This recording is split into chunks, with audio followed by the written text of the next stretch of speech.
आज की बैठक करने के 2-3 मूल उद्देश्य हैं।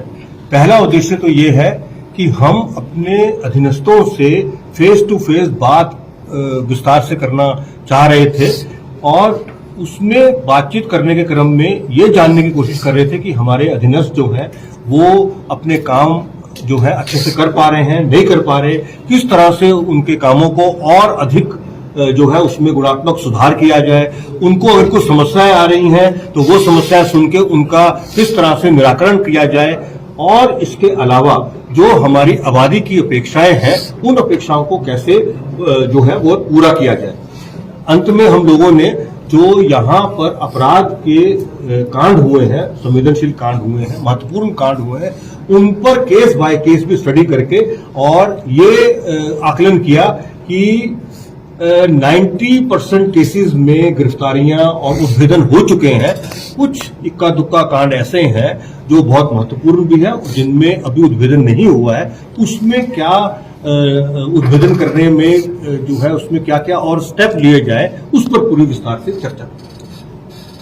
सर, स्वर्ण व्यवसायी हत्याकांड में कुछ बात छन के आई है, उस पर चर्चा हुई है और उसके अंदर अनुसंधान के कई बिंदु हैं जो बिंदु पे काम चल रहा है और मुझे उम्मीद है कि जल्द ही उस कांड का खुलासा हो जाएगा। यहाँ पे सर लूट की घटनाएं ज्यादा होने लगी, उस पर अंकुश लगे, इसके लिए पुलिस प्रशासन क्या सर? देखिए, लूट की घटना हो या और भी किसी हेड की घटना हो, अगर हम एनसीआरबी के डेटा की बात करें, वो तो डेटा भारत सरकार के स्तर से हर साल बनता है। हमारे पास जो डेटा है उसमें कुल 20 हेड्स के अंदर जो बिहार की रैंकिंग है वो 14 हेड्स में इंप्रूव हुई है, 2 हेड्स में एक जैसी रही और मात्र 4 हेड में ही जो है उसमें हल्का गिरावट आई है रैंकिंग, क्योंकि ये उल्टा चलता है। गिरावट का मतलब ये कि अगर रैंक जो है पहले 10 थी, 10 के बाद अगर 8 आई तो उसको हम गिरावट मानते हैं। तो ये स्थिति जो है, ये स्थिति बिल्कुल साफ साफ दर्शा रही है कि पिछले वर्ष जो बिहार पुलिस ने दिन रात की मेहनत की उसी का ये फलाफल जो है वो निकला है। वही मेहनत इस साल भी लगातार हमारी पुलिस कर रही है। इस साल के पूरा होने के बाद भी हमें पूरी उम्मीद है कि स्थिति में और अधिक सुधार होगा। शराब माफियाओं पर भी कार्रवाई की जा रही है सर, क्या और कोई निर्देश है? शराब माफियाओं पर लगातार कार्रवाई चल रही है, सरकार की नीति है, उसका एक्साइज डिपार्टमेंट और पुलिस विभाग दोनों पूरी मेहनत के साथ में गिरफ्तारियों की कार्रवाई वो कर रहे हैं, रिकवरी की कार्रवाई जो है वो कर रहे हैं और खास तौर से पुलिस का जो एक विशेष काम है वो ये है कि बिहार के अंदर अन्य राज्यों से जो बड़े बड़े लोग शराब की सप्लाई करते हैं उनको पकड़ के और उनको यहाँ पर ट्रायल में लगाया जाए। इस बाबत इस साल मतलब 2022 में झारखंड, पश्चिम बंगाल, हरियाणा, पंजाब, उत्तर प्रदेश, अरुणाचल प्रदेश, इन सब से 62 बड़े बड़े जो लोग हैं जो इस काम में लिप्त हैं उनकी गिरफ्तारियां की गई हैं और उनको ट्रायल में लेके जा रहे हैं। उसका काफी सकारात्मक प्रभाव जो है वो बिहार में पड़ा है। बिहार के पुलिस के लिए सरकार ने हमेशा बहुत मदद की है। आपने देखा भी होगा कि समय के साथ साथ हमारी मैन पावर में बढ़ोतरी हुई, हमारे जो इंफ्रास्ट्रक्चर है उसमें बढ़ोतरी हुई, ट्रेनिंग के इंफ्रास्ट्रक्चर में बढ़ोतरी हुई है। जो लोग हमारे लोग पहले बाहर ट्रेनिंग में जाते थे वो सारी की सारी ट्रेनिंग मतलब पीपीएस से लेकर और सिपाही तक वो हमारे बिहार के अंदर हो रही है। राजगीर की जो एकेडमी है वो हमारे देश के सर्वश्रेष्ठ 3 एकेडमियों में गिनी जाती है और सारे जो इंस्ट्रक्टर्स हैं वो भी हमने अपने अंदर ही मोबिलाइज किए हैं। उससे ट्रेनिंग में गुणात्मक सुधार भी आया है और जो पैसे की बचत है वह भी हुई है। दुनिया भर की हम लोगों ने गाड़ियां खरीदी हैं। डायल 112 के अंदर फर्स्ट फेज में 400 गाड़ियां आई, मैन पावर लगाया, उसका भी जो है वो पब्लिक की सेवा करने में बहुत अहम योगदान रहा है। और आने वाले समय में भी जो सरकार पुलिस के प्रति उनके जो रिक्वायरमेंट्स के प्रति बहुत ज्यादा संवेदनशील है और लगातार वो पुलिस के संसाधनों में बढ़ोतरी कर रही है। आने वाले समय में और ज्यादा बढ़ोतरी होगी। सर माफियाओं के द्वारा जो है गोलीबारी की घटना भी हो रही है, इसको कैसे अंकुश लगाएं? देखिए, भू विवाद बोलना चाहिए।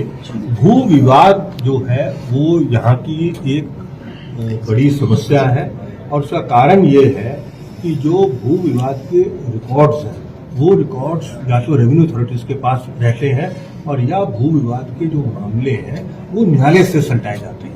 पुलिस का रोल इसके अंदर बहुत कम रहता है और उसमें निरोधात्मक कार्रवाई का जो रोल है वो रहता है। जो कुछ केस दर्ज होते हैं उसके अनुसंधान के क्रम में जो कागजों के माध्यम से या अन्य माध्यम से जो एविडेंस मिलते हैं उस एविडेंस के आधार पर कुछ कार्रवाई हो सकती है, लेकिन भू विवाद का जो निराकरण है वह पुलिस के स्तर पर संभव नहीं है। यही कारण है कि सरकार ने भू विवाद के मामलों को सलटाने के लिए हर हफ्ते मीटिंग रखी है सीओ और थानाध्यक्षों की। 15 दिन में डीएसपी साहिबान, एसडीएम साहिबान की मीटिंग रखी है। 1 महीने में जो हमारे जिला के कलेक्टर साहब हैं और एसएसपी या एसपी साहब हैं उनकी मीटिंग रखी है। तो ये जॉइंट जो एफर्ट्स हैं, इन जॉइंट एफर्ट्स के माध्यम से ही भू विवादों का निपटारा हो सकता है। तो एक व्यवस्था ये कर दी है। दूसरी, भू विवाद के कारण जो घटनाएं हो रही हैं उन घटनाओं पे पुलिस का बहुत त्वरित जो है वो कार्रवाई और बहुत मजबूत कार्रवाई हो रही है। तो इन दोनों चीजों को अगर हम जोड़ के देखेंगे तो मैं ये कह सकता हूं कि भू विवाद की समस्याओं पर पुलिस और प्रशासन अंकुश लगाने में कुछ हद तक सफल रहा है और आगे और मेहनत से और अच्छा काम हो जाएगा। समस्तीपुर में थाना के पास शराब कारोबार होता है एक मार्केट में, वीडियो पुलिस के संज्ञान में आता है, थाना प्रभारी और समस्तीपुर एसपी के संज्ञान में भी, बावजूद उसके ऊपर कार्रवाई नहीं होती है। आप हमें ये जो दे देना इस चीज को लेकर और कार्रवाई जो भी अपेक्षित है वो निश्चित तौर पे होगी। इसमें कोई कोताही वाली बात नहीं, क्योंकि अलग अलग कारोबारी है जो वीडियो में दिखाई दे रहा है वो तो कोई अध्यक्ष के साथ कोई दिक्कत नहीं है। मैंने जब कह दिया है आप हमें बता देना वो जो भी आप बात कह रहे हैं, या मैं अपने अफसरों से प्राप्त कर लूंगा और जो अपेक्षित कार्रवाई है वो हर हालत में होगी। सर, आए दिन ये बालू माफिया और शराब माफियाओं के द्वारा पुलिस के ऊपर हमला लगातार बढ़ रहे हैं, इसको लेकर पुलिस की तरफ से क्या कुछ खास रणनीति?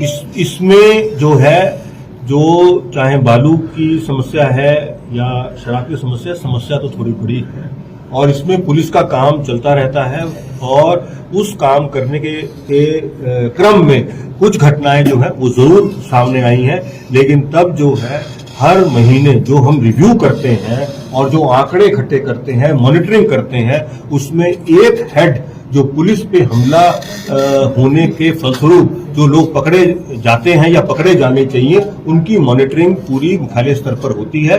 और अभी इधर इस जो पिछले हफ्ता जो बीता है उस हफ्ते में 339 ऐसे लोग पकड़े गए हैं जिन्होंने पुलिस पर हमला किया।